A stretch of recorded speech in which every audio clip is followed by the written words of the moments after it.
It sounds just about as polar opposite as you could possibly imagine. A former rough-and-tumble rugby star for France turned entrepreneur and fast-expanding retail mogul. That is the story of our next guest. We keep saying next guest, he's right here. From his days on the pitch or the field, fast forward, and now he has a network of luxury sportswear and lifestyle outlets in Britain, Spain, Africa, the Mideast, Australia, and increasingly East Asia, having opened in Taiwan and now here in Hong Kong. Franck Menel is the brain behind the Eden Park concept and just came off a brand spanking new opening in the luxury Lee Gardens in Causeway Bay. Bonjour et bienvenue, monsieur. Welcome. Bonjour to the program. Everybody. Bonjour, everybody. Bonjour, Bernie. Did you look around town before you signed the lease on Lee Gardens there? You got a lot of shops saying for sale, for lease, for sale, for lease. You want to open at a time like this? Yes, some brands are crossing the crisis because they've got some originality or a true story or something strong. To just describe it, I'm coming from a special rugby world. We are thinking as team more than individual people, and so really useful to play together with other players, and so we are supposed to face crisis, and so with Eden Park we are sit on a strong basis. We have a logo. We are lucky to have a true story. This true story is coming from deep France in Paris, and the brand is still designed in Paris. And we used to have a team called the Racing Club de France, and we've played a final wearing pink bow ties just to add a little fantasy on our rigor. I was wondering why you put together this ensemble today, and now I understand a little more about it.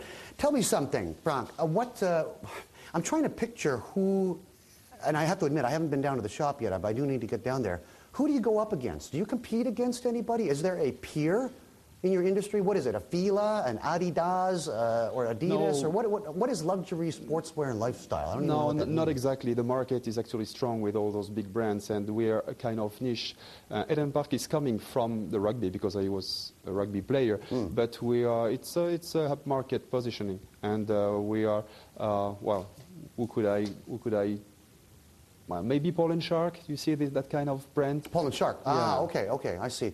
And what are we looking at here? Are we looking at? This is your stuff here. Yeah, it's the last catalog. Wait, that doesn't look sports at all. That looks like something out of Men in Black or something. No, like it's dressed. It's quality. It's a unique identity with some details. We are trying to keep the same spirit we had on the field, and we keep them on the garments. How approachable is it? I mean, you're in the Lee Gardens, so I'm sure your markup is pretty high just to pay high sand the rent there. Is it stuff that even a poor, humble reporter can afford, or is this something that only the tycoons can partake in? It's supposed to be reasonable, but it's upmarket, so it's sometimes expensive as well. But we are really targeting a quality, and quality is really my own target. I love that. I like to work on this design world.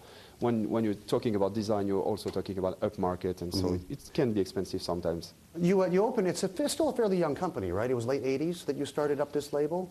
20 years. 87, not 97. Yeah. Okay, it is 20 years old then. Yeah, already, yes. In that time, you've gone to, you've got 18 pretty big stores, but you have 500-something outlets, including consignment? Exactly. Counters then, right? Exactly. We're going step by step, even if 20 years is becoming old.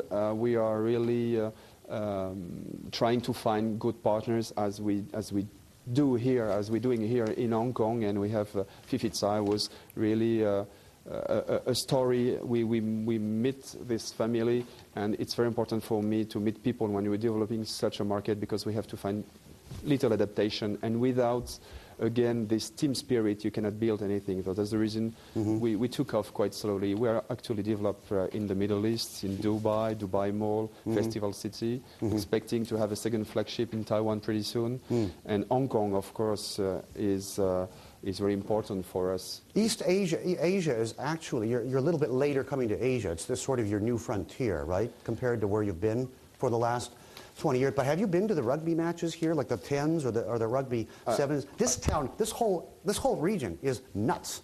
They are psychologically nuts about rugby. What took you so long? No, I was lucky to be the captain of the French team 15 years ago, here playing in the sevens with the French team. We did well. We went in semi-final. We didn't. Fijian won the game, but it's a huge market, and not only because Asia is still a growing market. It's also important for us because it's a significant market. We have to learn also here. We have to share with the people and to build this brand.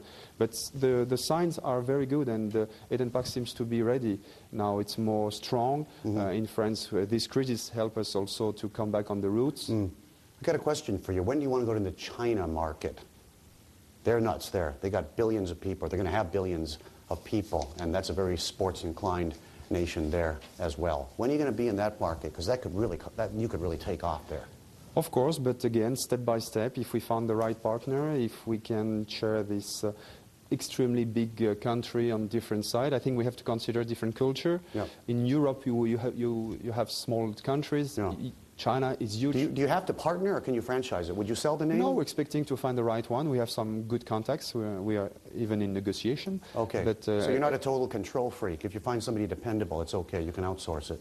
Exactly. Now, I will change a little bit my job, and it will be trust and control. Okay. I think it's the world of the company. Where does all your stuff come from? I mean, to retain that cachet, do you have to make it in France, or where is it? Where do you do it? All over? You mean all the garments? Yeah. Garments, it's everything. all over the world is divided. Of course, here for a third, another third in South America, because there's this special cotton called the Pima cotton, and for flexibility where Pima cotton. Yes. Those make very, very nice shirts, but Yes. for certain people, we're too rough for it, so I kind of gave a pass on it. And we're still using the old Europe Yeah. for flexibility sometimes. But Excellent. I can tell you that since the beginning, Eden Park is existing. We are making some clothes here, and we are very proud to keep our partner here. Okay. Why the name Eden Park, by the way, really quickly?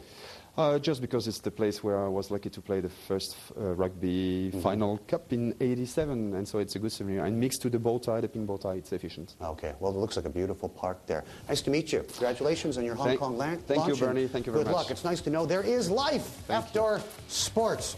That'll do it for this edition of AEC. Thanks a lot for tuning in.